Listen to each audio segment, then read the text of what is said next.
Jérémie, chapitre 46. La parole de l'Éternel qui fut adressée à Jérémie, le prophète, sur les nations.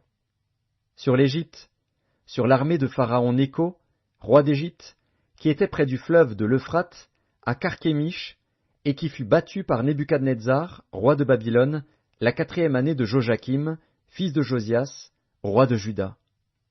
Préparez le petit et le grand bouclier, et marchez au combat. Attelez les chevaux, montez, cavaliers, paraissez avec vos casques, polissez vos lances, revêtez la cuirasse. Que vois-je? Ils ont peur, ils reculent. Leurs vaillants hommes sont battus. Ils fuient sans se retourner. L'épouvante est de toutes parts, dit l'Éternel. Que le plus léger ne trouve aucun salut dans la fuite, que le plus vaillant n'échappe pas. Au septentrion, sur les rives de l'Euphrate, il chancelle, il tombe.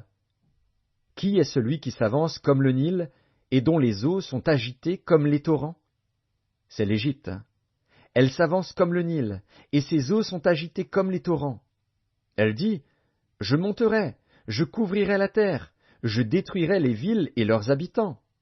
Montez, chevaux, précipitez-vous, chars. » Qu'ils se montrent, les vaillants hommes, ceux d'Éthiopie et de Put qui portent le bouclier, et ceux de Lude qui manient et tendent l'arc. Ce jour est au Seigneur, à l'Éternel des armées. C'est un jour de vengeance, où il se venge de ses ennemis. L'épée dévore, elle se rassasie, elle s'enivre de leur sang. Car il y a des victimes du Seigneur, de l'Éternel des armées, au pays du Septentrion, sur les rives de l'Euphrate. Monte en Galaad, prends du baume, vierge, fille de l'Égypte. En vain tu multiplies les remèdes, il n'y a point de guérison pour toi. Les nations apprennent ta honte, et tes cris remplissent la terre, car les guerriers chancellent l'un sur l'autre, ils tombent tous ensemble. La parole qui fut adressée par l'Éternel à Jérémie, le prophète, sur l'arrivée de Nebuchadnezzar, roi de Babylone, qui voulait frapper le pays d'Égypte. Annoncez-le en Égypte, publiez-le à Migdol, publiez-le à Noph et à Tachpanès. Dites, lève-toi, prépare-toi, car l'épée dévore autour de toi. Pourquoi tes vaillants hommes sont-ils emportés? Ils ne tiennent pas ferme, car l'Éternel les renverse.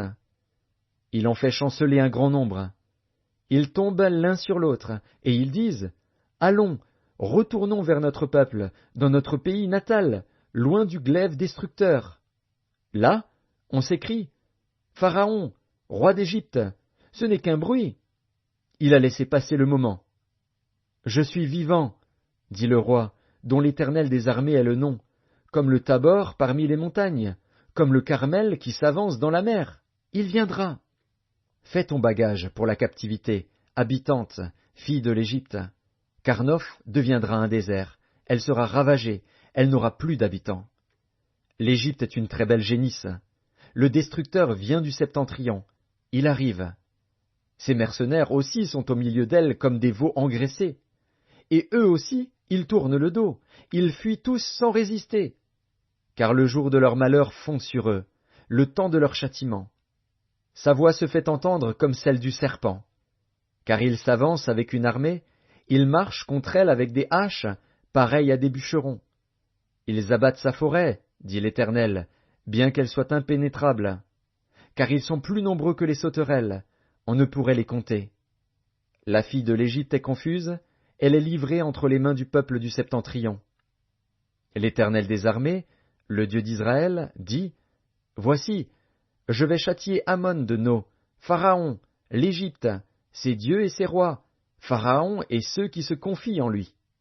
Je les livrerai entre les mains de ceux qui en veulent à leur vie, entre les mains de Nebuchadnezzar, roi de Babylone, et entre les mains de ses serviteurs. Et après cela, l'Égypte sera habitée comme au jour d'autrefois, dit l'Éternel. Et toi, mon serviteur Jacob, ne crains pas, ne t'effraie pas, Israël, car je te délivrerai de la terre lointaine, je délivrerai ta postérité du pays où elle est captive. Jacob reviendra, il jouira du repos et de la tranquillité, et il n'y aura personne pour le troubler. Toi, mon serviteur Jacob, ne crains pas, dit l'Éternel, car je suis avec toi. j'anéantirai toutes les nations parmi lesquelles je t'ai dispersé, mais toi, je ne t'anéantirai pas. Je te châtierai avec équité, je ne puis pas te laisser impuni.